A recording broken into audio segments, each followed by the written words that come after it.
Hyderabad ಬಿರಿಯಾನಿಗೆ extra salt add ಮಾಡಿದ Philip salt ಜೊತೆಗೆ DDP Rajat Patidar extra spices ಕೂಡ ಆಡ್ ಮಾಡಿದ್ರು. ಹೈದರಾಬಾದ್ ಬಿರಿಯಾನಿನ ಕಂಪ್ಲೀಟ್ ಮಾಡಿದ್ದು ವಿರಾಟ್ ಕೊಹ್ಲಿ. ಇಲ್ಲಿಗೆ ಹೈದರಾಬಾದ್ ಬಿರಿಯಾನಿ ಕತೆ ಚಿಂದಿ ಚಿತ್ರಾನ್ನ.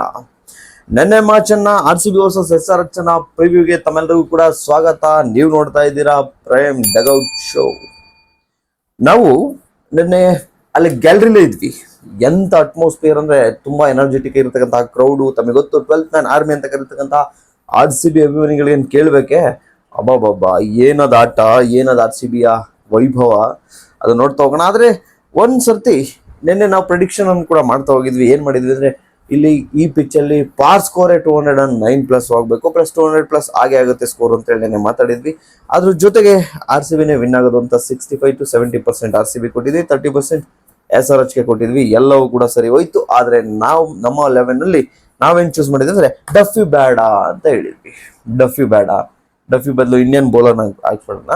ಇಂಡಿಯನ್ ಬೌಲರು ಯಾರನ್ನ ಆಡ್ಸೋಣ ಅಂತಂದ್ರೆ ನಮ್ಮ ರಸಿಕ್ ಸಲಾಮ್ದಾರ್ನ ಯಾರನ್ನಾದ್ರು ಹಾಕ್ಬಿಡೋಣ, ಇಲ್ಲ ಮಂಗೇಶ್ ಯಾದವ್ನ ಆಡ್ಸೋಣ, ಜಕೋಬ್ ಬದಲ್ನ ತರೋಣ ಅನ್ನೋ ಒಂದು ಪ್ಲಾನ್ ಇತ್ತು ಪ್ರೈಮ್ ಡಗೌಟ್ ಶೋ ಅಲ್ಲಿ. ಆದ್ರೆ ನಾವೇ ರಾಂಗ್ ಅಂತಾನೆ ಗೊತ್ತಾಯ್ತು. ಯಾಕೆಂದ್ರೆ ಗೊತ್ತಿತ್ತು ಡಫಿ ಹಾಕೊಂಡೆ ಹಾಕೋತಾರೆ, ಬಿಕಾಸ್ ಟೀಮ್ ಬ್ಯಾಲೆನ್ಸಿಂಗ್ ಆಗಿರ್ಬೇಕು ಅಂತ ಹೇಳಿ.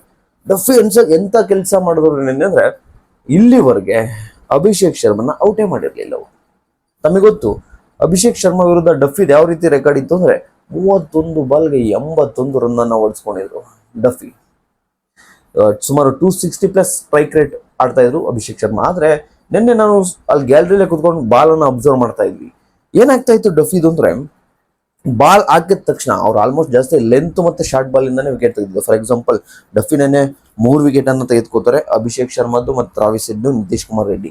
ಅದ್ರಲ್ಲಿ ನೀವು ಅಬ್ಸರ್ವ್ ಮಾಡಿ, ಅಭಿಷೇಕ್ ಶರ್ಮಾನು ಒಂದ್ ಸ್ವಲ್ಪ ಲೆಂತ್ ಶಾರ್ಟೇ ಇತ್ತು, ಹೆಡ್ನು ಕೂಡ ಶಾರ್ಟ್ ಬಾಲ್ ಪುಲ್ ಮಾಡಕ್ ಹೋಗಿ ಔಟ್ ಆಗ್ತಾರೆ. ಅದಂದ್ಬಿಟ್ರೆ ನಿತೀಶ್ ಕುಮಾರ್ ರೆಡ್ಡಿ ಅವರು ಕೂಡ ಶಾರ್ಟ್ ಬಾಲ್ಗೆ ಔಟ್ ಆಗ್ತಾರೆ. ಈ ಮೂರನ್ನು ಕೂಡ ಡಫಿ ಬಾಲ್ ಆಗ್ತಾಗ ತಾವು ಅಬ್ಸರ್ವ್ ಮಾಡಿದ್ರೆ ಅರ್ರಿ ಮಾಡ್ತಾ ಇದ್ ಬಾಲ್ ಬಿದ್ದ ತಕ್ಷಣ ಫಾಸ್ಟ್ ಆಗಿ ಬರ್ತಾ ಇತ್ತು. ಅಷ್ಟೊಳಗಡೆ ಹಿಂಗ್ ಹೊಡಿಯಕ್ ಹೋದಾಗ ಇಲ್ಲೇ ಆಗಿ ಇಲ್ಲೇ ಕ್ಯಾಚ್ ಆಗ್ತಾ ಇತ್ತು. ಸೊ ಡಫಿ ಎಂತ ಬೌಲಿಂಗ್ ಅಂದ್ರೆ 4 ಓವರ್. ಅದು 4 ಓವರ್ ನೀವು ಅಬ್ಸರ್ವ್ ಮಾಡಿದ್ರೆ 7 ಓವರ್ ಒಳಗಡೆ 4 ಓವರ್ ಕಂಪ್ಲೀಟ್ ಮಾಡ್ಬಿಟ್ರು. ಯಾರು ನಮ್ಮ ರಜತ್ ಪಾಟೀಲ್ ಅವರು ಡಫಿಗೆ ಬ್ಯಾಕ್ ಟು ಬ್ಯಾಕ್ ಕೊಡ್ತಾ ಹೋದ್ರು. ಫಸ್ಟ್ ಓವರ್ 7 ರನ್ ಕೊಟ್ರು ಡಫಿ. ಆದ್ರೆ 3ನೇ ಓವರ್ ಬಂದ್ರಲ್ಲ, 3ನೇ ಓವರ್ ಅಲ್ಲಿ 2 ವಿಕೆಟ್ ಅನ್ನ ತೆಗೆದುಕೊತ ಹೋಗ್ತಾರೆ. ಒಬ್ರು ಅಭಿಷೇಕ್ ಶರ್ಮಾ, ಇನ್ನೊಂದು ಹೆಡ್, ಇಬ್ಬರನ್ನು ಕೂಡ ಕಳಿಸ್ತಾರೆ ಪೆವಿಲಿಯನ್ಗೆ. ಸೊ ಪವರ್ ಪ್ಲೇ ಮುಗ್ಗದ್ರೊಳಗಡೆ 49ಕ್ಕೆ 3 ವಿಕೆಟ್ ಹೋಗಿರುತ್ತವೆ. 3 ವಿಕೆಟ್ ಅನ್ನ ಯಾರು ತೆಗೆದುಕೊಂಡಿರ್ತಾರೆ? ಡಫಿ ತೆಗೆದುಕೊಂಡಿರ್ತಾರೆ. ಪವರ್ ಪ್ಲೇ ಆದ ತಕ್ಷಣ 7ನೇ ಓವರ್ ಆದ ತಕ್ಷಣ ಡಫಿನ ಕೂರಿಸ್ಬಿಡ್ತಾರೆ. ನಮ್ಮ ಸಬ್ಸ್ಟಿಟ್ಯೂಟ್ ಪ್ಲೇಯರ್ ಅನ್ನ ಹಾಕೊಂಡ್ಬಿಟ್ಟು RCB ಅವರು ಡಫಿಯನ್ನ ಕೂರಿಸ್ತಾರೆ. ಅಲ್ಲಿಗೆ 7 ಓವರ್ಗೆ SRH ನ ಕತೆನೆ ಮುಗಿಸಿರ್ತಾರೆ. ಯಾಕೆಂದ್ರೆ ತಮಗೊಂದು ನೆನಪಿರ್ಲಿ, ನಾನು ನಿನ್ನೆ ಒಂದು ಹೇಳಿದ್ದೆ ಏನಂದ್ರೆ, ಅವರು ಸ್ಟಾರ್ಟಿಂಗ್ 3 ಜನ ಏನಿದಾರಲ್ಲ ಬಿಗ್ ಹಿಟ್ಟರ್ಸ್, ಅವರ ಸ್ಟ್ರೆಂತ್ ಅವ್ರ ವೀಕ್ನೆಸ್ ಆಗ್ಬೋದು. ಬಿಕಾಸ್ ತಾವು ಅಬ್ಸರ್ವ್ ಮಾಡಿ, ಅವರ ಸ್ಟ್ರೆಂತ್ ಏನ್ ಔಟ್ ಆಗುತ್ತಲ್ಲ ಅವತ್ತು ಅವ್ರು ಮ್ಯಾಚ್ ಸೋತಿದ್ದಾರೆ. ಅಭಿಷೇಕ್ ಶರ್ಮಾ ಆಗಿರ್ಬೋದು, ನಮ್ಮ ಹೆಡ್ ಆಗಿರ್ಬೋದು, ಅಥವಾ ಇಶಾನ್ ಕಿಶನ್ ಆಗಿರ್ಬೋದು, ಅಥವಾ ಟಾಪ್ 3 ಏನಿದ್ದಾರೆ ನಮ್ಮ ನಿತೀಶ್ ಕುಮಾರ್ ರೆಡ್ಡಿ ಆಗಿರ್ಬೋದು, ಟಾಪ್ 3 ಔಟ್ ಆದ ತಕ್ಷಣ ಅವ್ರು ಮ್ಯಾಚ್ ಗೆಲ್ಲಲಿಕ್ಕೆ ಆಗಲ್ಲ. ಆದ್ರೆ ಇನ್ನೊಂದು ಅಬ್ಸರ್ವ್ ಮಾಡಿ, 3 ವಿಕೆಟ್ ಪವರ್ ಪ್ಲೇನಲ್ಲಿ ಹೋದ್ರು ಕೂಡ 201 ಸ್ಕೋರ್ ಮಾಡ್ತಾರ್ರಿ. 201 ಸ್ಕೋರ್ ಮಾಡ್ತಾರೆ. ತಮಗೆ ಗೊತ್ತಿರ್ಲಿ, ನಿನ್ನೆ SRH ಅಲ್ಲಿ ಆಡಿರ್ತಕ್ಕಂಥ ಕೇವಲ 3 ಬ್ಯಾಟ್ಸ್ಮನ್. ಒಬ್ರು ಇಶಾನ್ ಕಿಶನ್, ಸೂಪರ್ ಬ್ಯಾಟಿಂಗ್. ಎಂತ ಬ್ಯಾಟಿಂಗ್ ಆಡಿದ್ರು ಅವರು ಅಂದ್ರೆ, ಒಂದೊಂದು 6 ಕೂಡ ನೆಕ್ಸ್ಟ್ ಲೆವೆಲ್ ಕ್ಲಾಸಿ ಆಗಿತ್ತು. ಅದರಲ್ಲಿ 80 ರನ್ ಹೊಡಿತಾರೆ ಯಶ್ವಲ್ದ್ 38 ಬಾಲ್ಗೆ ಇಶಾನ್ ಕಿಶನ್, ಅವರೊಬ್ಬರಾಗಿರ್ತಾರೆ. ನಾನು ಏನ್ ಸರ್ಪ್ರೈಸ್ ಆಗಿದ್ದು ಅಂದ್ರೆ, ನಮ್ಮ ಅನಿಕೇತ್ ವರ್ಮಾ ಅವರು ಏನ್ ಬ್ಯಾಟಿಂಗ್ ಇರೋದು. ಅವ್ರು ಇದ್ದೀರಿನ ಒಂದು 10 to 15 ರನ್ ಎಕ್ಸ್ಟ್ರಾನೇ ಹೊಡೆದಿರೋರು. 18 ಬಾಲ್ಗೆ 43 ಎಂತೆಂತ 6 ಹೊಡಿತಾರೆ ಅಂದ್ರೆ ಅವರು ಕೂಡ. ಅದನ್ನ ಬಿಟ್ರೆ ಕ್ಲಾಸ್ 31 ರನ್ ಅನ್ನ ಆಡ್ ಮಾಡ್ತಾರೆ. ಕೇವಲ 3 ಬ್ಯಾಟ್ಸ್ಮನ್ ಏನೇ ಆಡಿರ್ತಕ್ಕಂಥದ್ದು, ಆದ್ರೂ ಕೂಡ 201 ಸ್ಕೋರ್ ಅನ್ನ ಗಳಿಸ್ತಾರೆ. ತಮ್ಗೆ ಒಂದು ಗೊತ್ತಿರ್ಲಿ, ನಿನ್ನೆ ಆಕ್ಚುಲಿ ಒಂದು 30 to 40 ರನ್ ಶಾರ್ಟ್ ಇತ್ತು ಯಾರಿಗೆ? SRH ಅವ್ರಿಗೆ.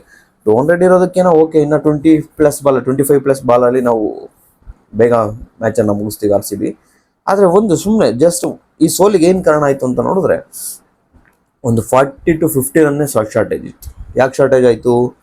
ನಿನ್ನೆ ಏನಾದ್ರೂ Abhishek Sharma, Travis head click ಆಗಿದ್ರೆ 100% 250+ ಸ್ಕೋರ್ ಇರೋದು ಒಂದು. ಎರಡನೇದಾಗಿ ನಮ್ಮ ಇಶಾನ್ ಕಿಶನ್ ಅವ್ರು ಏನಿರ್ತಾರಲ್ವಾ, ಇಶಾನ್ ಕಿಶನ್ ಅವ್ರದ್ದು 15.5 ಓವರ್ ಆಗಿರುತ್ತೆ. 15.5 ಓವರ್ ಆಗ ಇಶಾನ್ ಕಿಶನ್ ಅವರು ಒಂದನ್ನ ಲೆಗ್ ಸೈಡ್ ಪುಲ್ ಮಾಡ್ತಾರೆ.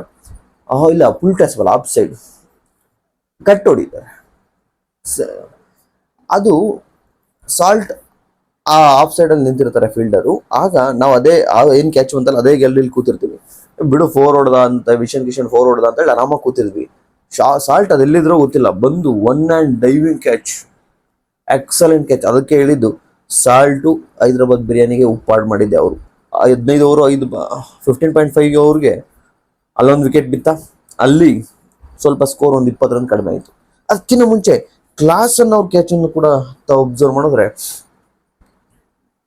ಕ್ಲಾಸನ್ ಕ್ಯಾಚ್ ಕೂಡ ಅಷ್ಟೇ ಬೌಂಡ್ರಿ ಲೈನಲ್ಲಿ ಇದೇ ಸಾಲ್ಟು ಜಸ್ಟ್ ಒಂದು ಸ್ವಲ್ಪ ನಾವು 6 ಅಂತ ಅನ್ಕೊಂಡ್ವಿ, ಯಾಕೆಂದ್ರೆ ತುಂಬಾ ಕ್ಲೋಸ್ ಆಗಿದ್ರು ಬೌಂಡ್ರಿ ಲೈನ್ಗೆ.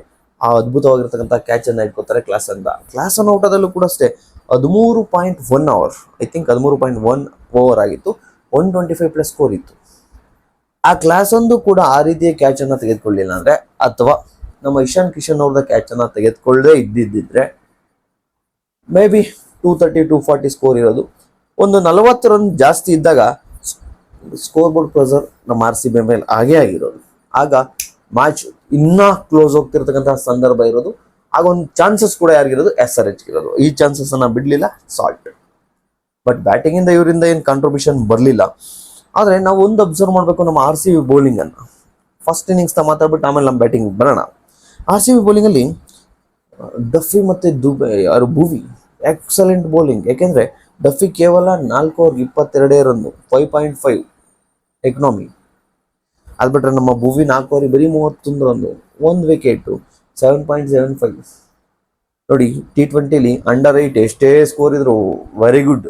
ಅಂಡರ್ 8 ಎಕನಾಮಿ ಇದ್ರೆ ನಮ್ಮ ಭುವಿನೂ ಅಷ್ಟೇ 7.75, ನಮ್ಮ ಡಫಿನೂ ಅಷ್ಟೇ. ಬಟ್ ಒಂದನ್ನ ಗಮನಿಸಿದ್ರೆ ನಾವು ನೆನ್ನೆ ಏನು ಅಂದ್ಕೊಂಡಿದ್ದೆ ಅಂದ್ರೆ, ನಮ್ಮ ಮಂಗೇಶ್ ಯಾದವ್ ಅವ್ರನ್ನ ಹಾಕೋತಾರೆ ಲೆಫ್ಟ್ ಆರ್ಮ್ ಫಾಸ್ಟ್ ಬೌಲರು, ತುಂಬಾ ಚೆನ್ನಾಗಿ ಡೊಮೆಸ್ಟಿಕ್ ಅಲ್ಲಿ ಆಡಿದ್ದಾರೆ ಅಂತ ನಾವು ಅನ್ಕೊಂಡಿದ್ದು. ಆದ್ರೆ ಕೊನೆ ಮೂಮೆಂಟ್ ಅಲ್ಲಿ ಅಭಿನಂದನ್ ಸಿಂಗ್ ಅವ್ರಿಗೆ ಕ್ಯಾಪ್ ಕೊಟ್ಟು, ಅಭಿನಂದನ್ ಸಿಂಗ್ ಅವ್ರ ಬಾಲನ ಅಬ್ಸರ್ವ್ ಮಾಡ್ತಾ ಇದ್ವಿ, ಸ್ಟೇಡಿಯಂ ಅಲ್ಲೇ ಕೂತಿದ್ವಿ. ಅವರು ಯಾವಾಗ ಡಫಿಗೆ ಶಾರ್ಟ್ ಬಾಲ್ಗೆ ವಿಕೆಟ್ ಬೀಳ್ತಾ ಇತ್ತು ಅದನ್ನ ನೋಡಿ ಮೇ ಬಿ ತಮ್ಮ ಲೆಂತ್ ಅನ್ನ ಬದಲಾಯಿಸ್ಕೊಂಡು ಅವರು ಶಾರ್ಟ್ ಬಾಲ್ ಆಗಲಿಕ್ಕೆ ಪ್ರಯತ್ನ ಪಟ್ಟರು. ಶಾರ್ಟ್ ಬಾಲ್ ಹಾಕ್ತಾರೆ ಎಗೈನ್ ಅಂಡ್ ಎಗೈನ್ 6 ಹೋಗ್ತಾನೆ ಇರುತ್ತೆ, 4 ಹೋಗ್ತಾನೆ ಇರುತ್ತೆ, ಕೊನೆವರೆಗೂ ಶಾರ್ಟ್ ಬಾಲ್ ಪ್ರಯೋಗ ಮಾಡ್ತಾರೆ. ನೀವು ಅಭಿನಂದನ್ ಶಾರ್ಟ್ ಬಾಲ್ ಏನಾಯ್ತು ಅಂದ್ರೆ ಆರಾಮಾಗಿ ನಿಂತು ಬರ್ತಾ ಇತ್ತು, ಹೊಡಿತಾ ಇದ್ರು. ಡಫಿದ್ ಹಂಗಾಗ್ತಾ ಇರಲಿಲ್ಲ, ಶಾರ್ಟ್ ಬಾಲು ಅರ್ರಿ ಮಾಡ್ತಾ ಇತ್ತು, ಬಾಲ್ ಫಾಸ್ಟ್ ಬರ್ತಾ ಇತ್ತು. ಇನ್ನೇನು ಬ್ಯಾಟ್ಸ್ಮನ್ ಇನ್ನೇನು ಬಾಲ್ ಟಚ್ ಆಗಬೇಕು ಅವಾಗಲೇ, ಅದಕ್ಕಿಂತ ಮುಂಚೆನೆ ಬಾಲೇ ಬ್ಯಾಟಿಂಗ್ ಹೊಡೆದು ಇಲ್ಲೇ ಇದ್ದಿರೋದು. ಬಟ್ ಅಭಿನಂದನ್ ಆ ರೀತಿ ಆಗ್ತಾ ಇರಲಿಲ್ಲ. ಸೊ ಅವರು 3 ಓವರ್ಗೆ 38 ರನ್ ಕೊಡ್ತಾರೆ, 12.6 ಎಕನಾಮಿನಲ್ಲಿ. ಅವ್ರು ತುಂಬಾ ದುಬಾರಿ ಆಗ್ತಾರೆ. ಅದು ಬಿಟ್ರೆ ನಮ್ಮ ರೊಮಾರಿಯೋ ನೆನ್ನೆ ಸಾಂಗ್ಪುಲ್ ಸ್ಟೇಡಿಯಂ ಅಲ್ಲಿದೆ. ಆದರೆ ಅವ್ರ ಬೌಲಿಂಗ್ ಅಲ್ಲಿ 4 ಓವರ್ 54 ರನ್ ನೋಡಿಸ್ಕೊತಾರೆ. 3 ವಿಕೆಟ್ ತೆಗೆದಿದ್ದಾರೆ, ಇಲ್ಲ ಅಂತಲ್ಲ, ಬಟ್ ತುಂಬಾ ಕಾಸ್ಟ್ಲಿ ಆದ್ರು. ಯಾಕಂದ್ರೆ 13.50 ರನ್ ರೇಟ್, ಇವರಿಬ್ರು ತುಂಬಾ ಕಾಸ್ಟ್ಲಿ ಆಗ್ತಾರೆ. ಅದನ್ನ ಬಿಟ್ರೆ ಸುಯೇಶು 3 ಓವರ್ 28, 1 ವಿಕೆಟ್. ನಮ್ಮ ಕೃಣಾಲ್ ಪಾಂಡ್ಯ ನಿನ್ನೆ ಬೌಲಿಂಗ್ ಎಲ್ಲ ಸ್ಟಡಿ ಇಲ್ಲ, ಬಿಕಾಸ್ ಆಲ್ಮೋಸ್ಟ್ ಎಲ್ಲ ಲೆಫ್ಟ್ ಹ್ಯಾಂಡರ್ಸ್ ಇದ್ರು. ಒಂದ್ ಸ್ವಲ್ಪ ನಮ್ಮ ಶ್ರೇಯಸ್ಗೂ ಮತ್ತೆ ಕೃಣಾಲ್ಗೂ ಕಷ್ಟ ಆಯ್ತು. ಇದು ಇಲ್ಲಿಗೆ ಇನ್ನೇನು ಎಲ್ಲ ಔಟ್ ಆಗ್ತಿದ್ದಾರೆ ಅಂದಾಗ ಕ್ಲಾಸಿನ್ ಮತ್ತೆ ಇಶಾನ್ ಕಿಶನ್ದು ಪಾರ್ಟ್ನರ್ಶಿಪ್ ಕೈ ಹಿಡಿದಿದ್ದಾಗಿರ್ಬೋದು. ನಂತರ ನಮ್ಮ ಅನಿಕೇತ್ ವರ್ಮಾ ಅವರು 43 ಹೊಡೆದಿರೋದಾಗಿರ್ಬೋದು. ಸೊ ಇದೆಲ್ಲದರಿಂದ 201 ಸ್ಕೋರ್ ಮಾಡ್ತಾರೆ. ಓಕೆ, 200 ಪ್ಲಸ್ ಸ್ಕೋರ್ ಇದೆ. 100% ನಮ್ಗಂತೂ ಕನ್ಫರ್ಮ್ ಆಗಿತ್ತು, ಎಲ್ಲರಿಗೂ ಕನ್ಫರ್ಮ್ ಆಗಿರುತ್ತೆ. ಬ್ಯಾಟಿಂಗ್ ಚೆನ್ನಾಗಿ ಹೊಡ್ತಾ ಇತ್ತು, ಈಸಿಯಾಗಿ ಹೊಡಿತಾರೆ. ಯಾಕಂದ್ರೆ ನಮ್ಮ ಬ್ಯಾಟಿಂಗ್ ಲೈನ್ ಅಪ್ ನೋಡಿದ್ರೆ ಎಲ್ಲ ಇನ್ನ ಟಿಮ್ ಡೇವಿಡ್, ರೊಮಾರಿಯೋ ಶಫರ್ಡು, ಕೃಣಾಲ್ ಪಾಂಡ್ಯ, ಎಲ್ಲ ಆಲ್ಮೋಸ್ಟ್ ಸಿಕ್ಕೇ ಇಲ್ಲ ಅನ್ಕೊಂಬಿಡಿ. ಟಿಮ್ ಡೇವಿಡ್ 16 ರನ್ ಹೊಡೆದಿರ್ಬೋದು, ಬಟ್ ಸಿಕ್ಕೇ ಇಲ್ಲ ಅನ್ಕೊಳ್ಳಿ ಬ್ಯಾಟಿಂಗು. ಏನಾಯ್ತು, ಫಸ್ಟು RCB ನಮಗೆ ಮೈನ್ ನಿನ್ನೆ ಗೆಲ್ಲಿಕ್ಕೆ ಕಾರಣ ಏನಾಯ್ತು ಅಂದ್ರೆ, ತಾವು ಅಬ್ಸರ್ವ್ ಮಾಡಿರ್ಬೋದು, ವಿರಾಟ್ ಕೊಹ್ಲಿ ದೇವದತ್ ಪಡಿಕ್ಕಲ್ ಇರೋವರೆಗೂ ದೇವದತ್ ಪಡಿಕ್ಕಲ್ಗೆ ಸ್ಟ್ರೈಕ್ ರೊಟೇಟ್ ಮಾಡ್ತಾ ಇದ್ರು. ನೋಡಿ, ವಿರಾಟ್ ಕೊಹ್ಲಿ ಅವರ ಒಂದು ಇನ್ನಿಂಗ್ಸ್ ಅನ್ನ ನೋಡ್ತಾ ಬನ್ನಿ. ಯಾವಾಗ ಫಸ್ಟ್ ಬ್ಯಾಟಿಂಗ್ ಇರುತ್ತೋ ಆಗ ಸ್ಟ್ರೈಕ್ ರೇಟ್ ಇಂಪ್ರೂವ್ ಮಾಡಕ್ಕೆ ಟ್ರೈ ಮಾಡ್ತಾರೆ. ಮುಂದೆ ನುಗ್ತಿರ್ತಾರೆ, ಬಾರಿಸ್ತಾ ಇರ್ತಾರೆ ಫಸ್ಟ್ ಬ್ಯಾಟಿಂಗ್ ಇದ್ದಾಗ, ಬಿಕಾಸ್ ಟಾರ್ಗೆಟ್ ಸೆಟ್ ಮಾಡ್ಬೇಕಾಗಿರೋದು ನಮಗೆ. ಆದ್ರೆ ಸೆಕೆಂಡ್ ಬ್ಯಾಟಿಂಗ್ ಇದ್ದಾಗ ನಮಗೆ ಒಂದು ಸ್ಕೋರ್ ಗೊತ್ತು. ವಿರಾಟ್ ಕೊಹ್ಲಿ ಅವರಿಗೆ ಒಂದು ಟಾರ್ಗೆಟ್ ಗೊತ್ತಿರುತ್ತೆ, ಎಷ್ಟು 200 ಪ್ಲಸ್ ಇದೆ ಟಾರ್ಗೆಟ್, ಆರಾಮಾಗಿ ಆಡೋಣ ಅಂತೇಳಿ. ಆಗೇನ್ ಮಾಡಿದ್ರು, ದೇವದತ್ ಪಡಿಕ್ಕಲ್ ಚೆನ್ನಾಗಿ ಆಡ್ತಾ ಇದ್ದಾನೆ, ಅವ್ರಿಗೆ ಸ್ಟ್ರೈಕ್ ಕೊಡ್ತಾ ಇದ್ದಾರೆ. ಆ ನಂತರ ದೇವದತ್ ಪಡಿಕ್ಕಲ್ 26 ಬಾಲ್ಗೆ 61, ಸುಮಾರು 234 ಸ್ಟ್ರೈಕ್ ರೇಟಲ್ಲಿ ಆಕ್ಚುಲಿ ನಮ್ಮ ಕಂಪ್ಲೀಟ್ ಚೇಸಿಂಗ್ ಅನ್ನ ಕಂಟ್ರೋಲ್ ಮಾಡಿದೆ ದೇವದತ್ ಪಡಿಕ್ಕಲ್. ಒಂದ್ ಕಡೆಯಿಂದ ಸುಮ್ಮನೆ ಬೀಳ್ಸ್ಕೊಂಡ್ ಹೊಡ್ತಾ ನಾನು ನೀವು ಅಬ್ಸರ್ವ್ ಮಾಡಿ, ಫಸ್ಟ್ ಲಾಸ್ಟ್ ಸೀಸನ್ ಅಲ್ಲಿ ಆಗಿರ್ಬೋದು, ಅದಕ್ಕಿಂತ ಲಾಸ್ಟ್ ಸೀಸನ್ ಆಗಿರ್ಬೋದು, ದೇವದತ್ ಪಡಿಕ್ಕಲ್ ಇಷ್ಟು ಸ್ಟ್ರೈಕ್ ರೇಟ್ ಇರಲಿಲ್ಲ, ಈ ರೀತಿ ಇಂಪ್ರೂವ್ಮೆಂಟ್ ಕಾಣ್ತಾ ಇರಲಿಲ್ಲ. ಆದ್ರೆ ಡೊಮೆಸ್ಟಿಕ್ ಸೀಸನ್ ಅಲ್ಲಿ ತುಂಬಾ ಚೆನ್ನಾಗಿತ್ತು, ಚೆನ್ನಾಗಿ ಆಗಿತ್ತು ಈ ವರ್ಷ ಅಂತ ಹೇಳಿ ನೆನ್ನೆ ಪ್ರೊಡಿಕ್ಷನ್ ಅಲ್ಲಿ ಕೂಡ ಹೇಳಿದ್ವಿ. ಅದೇ ರೀತಿ ನೆನ್ನೆ ಡಮಾರ್ ಡಿಮಿಲ್ ಬ್ಯಾಟಿಂಗ್ಗೆ ಏನ್ ಶಾಟ್ ಅದು, ಬರ್ತಾರೆ ಫಸ್ಟ್ ಬಾಲ್ 6 4 ಶುರು ಮಾಡ್ತಾ ಹೋಗ್ತಾರೆ. ಏನ್ ಈ ರೀತಿ ಸ್ಕೋರ್ ಮಾಡಿದ್ರಲ್ವಾ ದೇವದತ್ ಪಡಿಕ್ಕಲ್. ಇದೇನಾಯ್ತು, ಕೊಹ್ಲಿ ಅವ್ರಿಗೆ ಸ್ವಲ್ಪ ಕಾಮಾಗಿ ಆಡ್ಲಿಕ್ಕೆ, ಅವ್ರ ಫಾರ್ಮ್ ಏನ್ ಕಂಟಿನ್ಯೂ ಇರುತ್ತಲ್ಲ ಅದು ಕಂಟಿನ್ಯೂ ಮಾಡ್ಲಿಕ್ಕೆ, ಇನ್ನೊಂದ್ ಕಡೆ ಪಾರ್ಟ್ನರ್ಶಿಪ್ ಬಿಲ್ಡ್ ಮಾಡ್ಲಿಕ್ಕೆ ಶುರು ಮಾಡ್ತಾರೆ. ಐ ಥಿಂಕ್ 44 ಬಾಲ್ನೂ 100 ಪಾರ್ಟ್ನರ್ಶಿಪ್ ಆಗುತ್ತೆ ವಿರಾಟ್ ಕೊಹ್ಲಿ ಮತ್ತೆ ದೇವದತ್ ಪಡಿಕ್ಕಲ್ ಅವ್ರದ್ದು. ಆ ನಂತರ ಏನಾಗುತ್ತೆ ಅಂದ್ರೆ ದೇವದತ್ ಪಡಿಕ್ಕಲ್ ಔಟ್ ಆಗ್ತಾರೆ. ಅಷ್ಟಲ್ಲ ಆಲ್ರೆಡಿ 100 ಪಾರ್ಟ್ನರ್ಶಿಪ್ ಆಯ್ತು, ಚೇಸ್ ಕಂಟ್ರೋಲ್ ಆಗಿದೆ, ಒಳ್ಳೆ ಸ್ಕೋರ್ ಇತ್ತು, 8 ಓವರ್ಗೆ 100+ ಇತ್ತು ಸ್ಕೋರು. ಆಮೇಲೆ ಬಂದಿದ್ದೆ ನಮ್ಮ ಕ್ಯಾಪ್ಟನ್ ದುರಂದರ್ ಸ್ಟೈಲಲ್ಲಿ, ಅವರ ಹೇರ್ ಸ್ಟೈಲ್ ತುಂಬಾ ಚೆನ್ನಾಗಿತ್ತು. ಆಕ್ಚುಲಿ ನಿನ್ನೆ ಗ್ರೌಂಡಿಗೆ ಎಂಟ್ರಿ ಆದ ತಕ್ಷಣ ಫುಲ್ಲು ಶಿಲ್ಲು ಕೆ ಅವ್ರಿಗೆಲ್ಲ, ರಜತ್ ಪಟ್ಟಿದಾರ್ ಬಂದಿದ ತಕ್ಷಣ ಅವ್ರೇನು ಸುಮ್ಮನೆ ಇರಲಿಲ್ಲ, ಹೆಂಗಿದ್ರು ಚೆನ್ನಾಗಿದೆ, ನಾನು ನೋಡ್ಕೊಂಡು ಆಡೋಣ ಅಥವಾ ಆರಾಮಾಗಿ ಆಡೋಣ ಆ ಇಂಟೆನ್ಷನ್ನೇ ತೋರಿಸ್ತಿದ್ರು. ಅವ್ರ ಇಂಟೆಂಟ್ ಏನಿತ್ತು ಅಂದ್ರೆ 6-4 ಮತ್ತೆ ಅವರು 12 ಬಾಲ್ 31 ರನ್ ನೋಡಿದ್ದಾರೆ. ಅಷ್ಟ್ರಲ್ಲಿ ಆಲ್ರೆಡಿ ಬಾಲ್ ಟು ಬಾಲ್ ಬೇಕಾಗಿರುತ್ತೆ ಅಷ್ಟೇ. ಆಗ ನಮ್ಮ ವಿರಾಟ್ ಕೊಹ್ಲಿ ಅವರು ಕೂಡ ಅಷ್ಟೇ, ರಜತ್ ಪಾಟಿದಾರ್ ಬಂದಾಗ ಒಂದು 4 ಹೊಡ್ಕೊಳ್ಳಿ ಅಥವಾ ಸಿಂಗಲ್ ಕೊಡೋದು, ಅವ್ರಿಗೆ ಜಾಸ್ತಿ ಸ್ಟ್ರೈಕ್ ಅನ್ನ ಕೊಡ್ಲಿಕ್ಕೆ ಟ್ರೈ ಮಾಡೋದು. ಬಿಕಾಸ್ ಒಂದು ಮೆಚೂರ್ ಇನ್ನಿಂಗ್ಸ್ ಬಂತು ವಿರಾಟ್ ಕೊಹ್ಲಿಯಿಂದ. ಫಸ್ಟ್ DDPಗೆ ಸ್ಟ್ರೈಕ್ ಕೊಡ್ತಾ ಇದ್ರು, ಆಮೇಲೆ ರಜತ್ ಪಾಟಿದಾರ್ ಸ್ಟ್ರೈಕ್ ಕೊಡ್ತಾ ಇತ್ತು, ಕಂಪ್ಲೀಟ್ ಕಂಟ್ರೋಲ್ ಆಯ್ತು ಚೇಸಿಂಗು. ನಂತರ ಬಂದಿದ್ದೆ ಟಿಮ್ ಡೇವಿಡ್ ಬಂದ್ರು, ಅವರು 10 ಬಾಲ್ಗೆ 16, ಅವ್ರೇನು ಸುಮ್ಮನೆ ಆಡ್ಲಿಲ್ಲ. ಅವರು ಏನು ಇಂಟೆಂಟ್ ಇತ್ತಲ್ಲ ಅದೇ ಇಂಟೆಂಟ್ ಅನ್ನು, RCB ಇಂಟೆಂಟ್ ಅನ್ನೇ ಕ್ಲಿಯರ್ ಆಗಿತ್ತು, ಏನು ಅಗ್ರೆಸಿವ್ ಆಗಿ ಆಡ್ತೀವಿ, ಅಟ್ಯಾಕಿಂಗ್ ಕ್ರಿಕೆಟ್ ಆಡ್ತೀವಿ ಅಷ್ಟೇ. ಸೊ ಆ ನಂತರ ವಿರಾಟ್ ಕೊಹ್ಲಿ ಅವರು ಕೊನೆಗೆ ವಿನ್ನಿಂಗ್ ಶಾಟ್ ಅನ್ನ ಮಾಡ್ತಾ ಹೋದ್ರು. ಅವರು ಕೂಡ 38 ಬಾಲ್ಗೆ 69, 181 ಸ್ಟ್ರೈಕ್ ರೇಟ್ ಅಲ್ಲಿ ವಿನ್ ಮಾಡಿರ್ತಕ್ಕಂಥದ್ದು. ನೀವು ನೆನ್ನೆ ಒಂದ್ ಮಾತು ಹೇಳಿದ್ದೆ, ಇದೊಂದೇ ನಿರ್ಧಾರ ಅಥವಾ SRH ಗಿಂತ ನಾವು ಗೆಲ್ಲಿಕ್ಕೆ ಯಾಕೆ ಫೇವ್ರೇಟ್ ಆಗಿದ್ದೀವಿ ಅಂದ್ರೆ ಸಿಂಪಲ್, SRH ಬೌಲಿಂಗ್ ಇಲ್ಲ. ನೀವು ನೋಡ್ತಾ ಬನ್ನಿ, SRH ಬೌಲಿಂಗು ಯಾರು ಜನ ಮಾಡಿಲ್ಲ. ಪೈನ್ ಅವ್ರನ್ನ ಸಬ್ಸ್ಟಿಟ್ಯೂಟ್ ಆಗಿ ತೆಗೆದುಕೊಂಡ್ರು ಕೂಡ, ಡೇವಿಡ್ ಪೈನ್ ಅವರು ಕೂಡ 3 ಓವರ್ಗೆ 35 ರನ್ ಕೊಟ್ಟು 2 ವಿಕೆಟ್ ತಗೋತಾರೆ. ಅದು ಕೂಡ ಎಕ್ಸ್ಪೆನ್ಸಿವ್ ಆಯ್ತು. ಇನ್ನೇನು ಇಶಾನ್ ಮಲಿಂಗನ್ ಏನ್ ಮಾಡಿದ್ರು ಅವರು ಅಂದ್ರೆ ಪವರ್ ಪ್ಲೇನಾಗ ಆಡಿಸ್ಲಿಲ್ಲ, ಅದೇ ತೊಂದರೆ ಆಯಿತು. ಇಶಾನ್ ಮಲಿಂಗನ್ನ ಪವರ್ ಪ್ಲೇನಾಗ ಆಡಿಸಿದ್ರೆ ಮೇ ಬಿ ಚಾನ್ಸಸ್ ಇದ್ದೇನೋ. ಅವ್ರು 2 ಓವರಿಗೆ 35 ಹೊಡಿಸ್ಕೋತಾರೆ. ಆಮೇಲೆ ಅವ್ರಿಗೆ NOC ಬೇರೆ ತಗೊಂಡು ಶ್ರೀಲಂಕಾದಿಂದ ಕರ್ಕೊಂಡ್ ಬಂದಿದ್ದಾಯ್ತು. ಆ ನಂತರ ಹರ್ಷಲ್ ಪಾಟೀಲ್, ನಾನು ನೆನ್ನೆ ಹೇಳಿದೆ, ಪರ್ಪಲ್ ಪಾಟೀಲ್ ಇವ್ರೆಂತ ಬೌಲರ್ ಅಂದ್ರೆ ಬೌಲರ್ ವಿಕೆಟ್ ತೆಗೆದುಕೊಳ್ತಕ್ಕಂಥ ಬೌಲರ್ ಅಂತ ಹೇಳಿ. ಬಿಕಾಸ್ ಅಂತ ವೇರಿಯೇಷನ್ ಅಂದ್ರೆ ಸ್ಲೋವರ್ ಅಷ್ಟೇ, ಬೇರೆ ಏನು ಇಲ್ಲ. ಅವ್ರಿಗಂತೂ ನಮ್ಗೇನು ಅವರು ಅಷ್ಟು ತೊಂದರೆ ಏನು ಕೊಡ್ಲಿಲ್ಲ. 2 ಓವರ್ 4 ಬಾಲ್ ಇತ್ತು, 39 ರನ್ ಈಸಿಯಾಗಿ ಹೊಡ್ಕೊಂಡ್ರು. ಅವ್ರಿಗೂ ಕೂಡ ಚೆನ್ನಾಗಿ ಬಾರಿಸಿದ್ದಾಯ್ತು. ಸೊ ಯಾವುದೇ ಬೌಲರು RCBಗೆ ನಿನ್ನೆ ಕಂಟಕ ಆಗ್ಲೇ ಇಲ್ಲ.